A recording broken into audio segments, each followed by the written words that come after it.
ഓരോ മാതാപിതാക്കളും അവരുടെ കുട്ടികളെ എത്ര സ്നേഹത്തോടെയും വാത്സല്യത്തോടെയുമാണ് വളർത്തുന്നത്. എത്ര പ്രതീക്ഷയോടെ കൂടിയായിരിക്കും സ്കൂളിലും കോളേജിലുമൊക്കെ അവരെ അയക്കുന്നത്. നമ്മുടെയൊക്കെ കുട്ടികളെ എന്ത് ധൈര്യത്തോടു കൂടിയാണ് നമ്മൾ സ്കൂളിലേക്ക് അയക്കുക. ഇന്ന് പേടിപ്പെടുത്തുന്ന ഒരു സ്വപ്നമായി മാറിയിരിക്കുകയാണ് സ്കൂളും കോളേജുമൊക്കെ.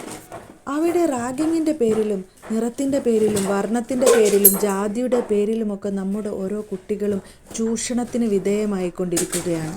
റാഗിംഗ് കോളേജുകളിലേക്ക് ആദ്യമായി പോകുന്ന വിദ്യാർത്ഥികളുടെ ഏറ്റവും പേടിപ്പെടുത്തുന്ന ചിന്തകളിലൊന്ന് റാഗിംഗ് ആണ്. നമുക്ക് ചുറ്റും നോക്കിയാൽ റാഗിംഗ് മൂലം ജീവൻ നഷ്ടപ്പെട്ട വിദ്യാർത്ഥികളെ ധാരാളം കഥകൾ കേൾക്കാനാകും.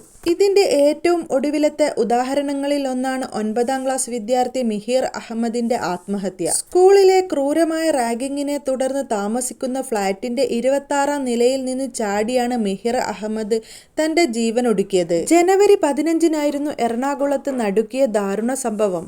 മകന്റെ മരണശേഷം സുഹൃത്തുക്കളിൽ നിന്ന് ലഭിച്ച സോഷ്യൽ മീഡിയ ചാറ്റിൽ നിന്നാണ് മകൻ നേരിട്ട ദുരനുഭവം കുടുംബം പോലും അറിയുന്നത്. മിഹിർ 3 മാസം മുൻപാണ് എറണാകുളം ഗ്ലോബൽ പബ്ലിക് സ്കൂളിൽ ചേരുന്നത്. സ്കൂളിൽ വെച്ച് ഒരു പ്രത്യേക ഗ്യാങ് വിദ്യാർത്ഥികളാൽ അതിക്രൂരമായി മിഹിർ റാഗ് ചെയ്യപ്പെടുന്നു. സ്കൂളിൽ വെച്ചും സ്കൂൾ ബസ്സിൽ വെച്ചും മിഹിർ അതിക്രൂരമായി തന്നെ പീഡിപ്പിക്കപ്പെട്ടു. കൂടാതെ മിഹിറിന് ശാരീരിക ഉപദ്രവമേൽക്കുകയും ചെയ്തു. നിറത്തിന്റെ പേരിലും മറ്റുമുള്ള പരിഹാസങ്ങളും കുത്തുവാക്കുകളും സഹിക്കേണ്ടി വരികയും ചെയ്തു. കറുമ്പൻ, കുരങ്ങൻ എന്നൊക്കെയുള്ള പേരുകളും കേൾക്കേണ്ടി വന്നു. ഇങ്ങനെയൊക്കെ കേൾക്കുമ്പോൾ മറ്റു കുട്ടികളും കൂകി ചിരിക്കുകയായിരുന്നു. റാഗിംഗ് എന്ന പേരിൽ മിഹിറിനെ വാഷ്റൂമിൽ കൊണ്ടുപോയി അതികഠിനമായി ഉപദ്രവിക്കുകയും ക്ലോസറ്റിൽ ബലാത്കാരമായി മുഖം പൂഴ്ത്തി ഫ്ലഷ് ചെയ്യുകയും ടോയ്ലറ്റിൽ നക്കിക്കുകയും ചെയ്തിട്ടുണ്ടെന്നാണ് മാതാപിതാക്കൾ പോലീസിൽ നൽകിയ പരാതിയിൽ പറയുന്നത്. എന്തായാലും പുറത്തു വന്നിരിക്കുന്ന ഈ സംഭവം മലയാളികളെയാകെ തലകുനിപ്പിക്കുന്നതാണ്. കാരണം ഇത് ആദ്യമായല്ല ഇങ്ങനെയൊരു സംഭവം നമ്മുടെ കേരളത്തിൽ നടക്കുന്നത്. നിങ്ങളെല്ലാം സിദ്ധാർത്ഥിനെ മറന്നുപോയോ?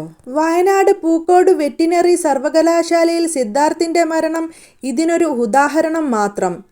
സിദ്ധാർത്ഥൻ മരിച്ച് 1 വർഷം പോലും ആകുന്നതിനു മുൻപാണ് വീണ്ടും റാഗിങ്ങിന്റെ പേരിൽ ഒരു ജീവൻ കൂടി പൊലിഞ്ഞിരിക്കുന്നത്. സിദ്ധാർത്ഥിന്റെ മരണത്തിന്റെ ഉത്തരവാദികളായ SFI പ്രവർത്തകരെ വളരെ പ്രതിഷേധങ്ങൾക്കൊടുവിലായിരുന്നു അന്ന് അറസ്റ്റ് ചെയ്തത്. നിങ്ങളെല്ലാവരും ഈ ഒരു കാര്യം കൂടി അറിയണം.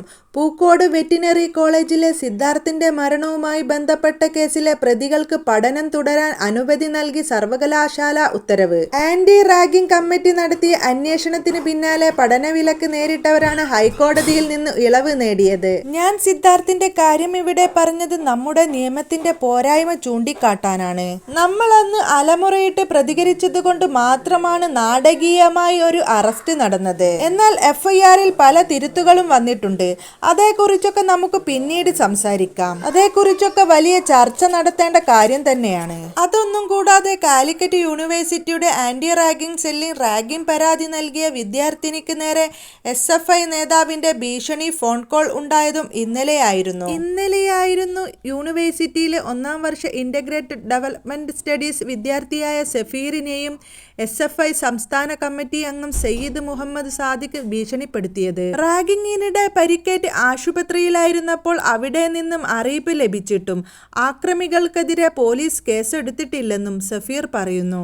ഇത്തരം സംഭവങ്ങൾ തുടർച്ചയായി നടക്കുമ്പോൾ റാഗിങ്ങിനെതിരെ നിയമങ്ങൾ നിലവിലില്ലേ എന്നാണ് ഈ സംഭവത്തിന്റെ പശ്ചാത്തലം ഉയർന്നു കേൾക്കുന്ന ഒരു പ്രധാന ചോദ്യം. റാഗിങ്ങിനെതിരെ കേരളത്തിൽ ശക്തമായ ഒരു നിയമമുണ്ട്.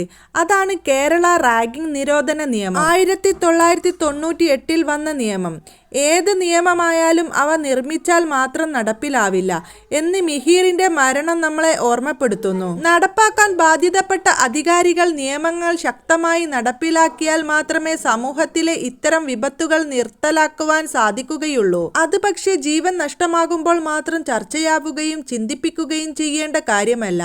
എന്തായാലും സമീപപക്ഷ സംഭവങ്ങൾ എടുത്തു നോക്കിയാൽ വിദ്യാർത്ഥികൾക്കിടയിലാണ് ഇത്തരത്തിലുള്ള അതിക്രൂരമായ സംഭവങ്ങൾ ഉണ്ടാകുന്നതെന്ന് കാണാം. അതിനാൽ തന്നെ ഇത്തരം ക്രൂരതകൾ പോലും ചെറുക്കാൻ കഴിഞ്ഞില്ലെങ്കിൽ എന്തിനാണ് ഒരു നിയമം? എന്തിനാണ് ഈ ക്യാമ്പസ് രാഷ്ട്രീയം എന്ന ചോദ്യം പോലും ഉയരുന്നു. കാരണം ഇന്ന് വിദ്യാർത്ഥി സംഘടനകളായ SFI ആയാലും KSU ആയാലും രാഷ്ട്രീയ നേതാക്കന്മാരുടെ ഇംഗിതങ്ങൾക്ക് വഴങ്ങിയാണ് ഓരോ കാര്യങ്ങളും ചെയ്യുന്നത്. മനുഷ്യജീവനെടുക്കുന്ന ഇത്തരം സംഘടനകൾ എന്തിനാണ് നിങ്ങൾ തന്നെ പിന്തുണക്കുന്നത്? ഇങ്ങനെ റാഗിങ്ങിന്റെ പേരിലാണെങ്കിലും മതത്തിന്റെ പേരിലാണെങ്കിലും വർണ്ണത്തിന്റെ പേരിലാണെങ്കിലും നിറത്തിന്റെ പേരിലാണെങ്കിലും മറ്റു പല കാരണത്താലും ക്യാമ്പസിൽ നിന്നും അല്ലാതെയും അവഗണനകൾ നേരിടേണ്ടി വരികയും മാനസികമായും ശാരീരികമായും പീഡനങ്ങൾ അനുഭവിക്കുന്നവർ പലതരത്തിലുമുണ്ട്. ഇനി താൻ ഒരിക്കലും ജീവിച്ചിട്ട് കാര്യമില്ല എന്ന് മനസ്സിലാക്കി ജീവൻ ഒടുക്കുന്നവരും പലരാണ്. അവരുടെയൊക്കെ മാതാപിതാക്കൾ അനുഭവിക്കുന്ന വേദനയുണ്ട്. തങ്ങളുടെ മക്കളോ പോയി തങ്ങളെ മക്കളെ ഇത്തരം അവസ്ഥയിലേക്ക് എത്തിച്ചവരെ